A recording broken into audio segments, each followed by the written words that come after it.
गुरु गोविंद सिंह जी महाराज के चार साहबजादे बाबा अजीत सिंह,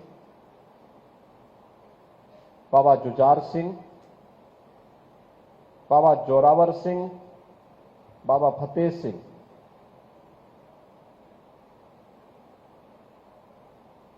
इस देश और धर्म के लिए, उसकी रक्षा करने के लिए अपने आप को बलिदान कर देते हैं। उनको लोभ दिया गया, लालच दिया गया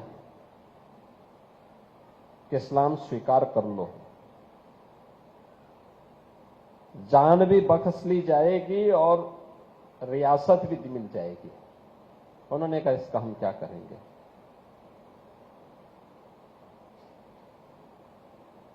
उन्होंने कहा इसका हमें कोई परवाह नहीं, और बलिदान दे दिया।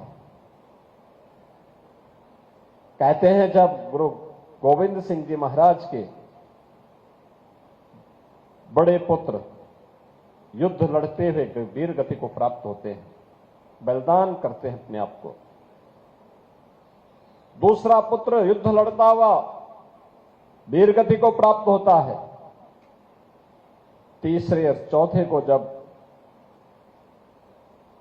दुष्ट औरंगजेब के द्वारा बंदी बना करके उन्हें लालच दिया जाता है, उसके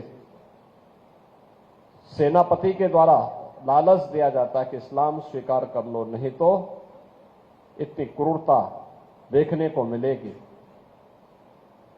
कहते हैं जब छोटे पुत्र को, सबसे छोटे पुत्र को जब बलिदान, जब दीवालों पे चिना जा रहा था, तो सबसे छोटा पुत्र, सब बछला पुत्र, उसकी आंखों में आंसू आते हैं। तो पूछता है अपने भाई से कि आपकी आंखों में आंसू क्यों हैं? वो कहता है कि मैं तो इस धरती पर पहले मैं आया, लेकिन पहले तुम जा रहे हो। इस बात से मुझे आंसू आ रहे हैं क्योंकि पहले तो अपने देश और अपने धर्म के लिए मुझे जाना चाहिए था। और उन्होंने अपने आप को बलिदान कर दिया, लेकिन विधर्मियों के सामने कभी झुके नहीं। ये जो गौरवशाली इतिहास जिस सिख जाति का हो, अपने लिए नहीं, देश के लिए, अपने लिए नहीं, सनातन धर्म के लिए, कश्मीर के लिए,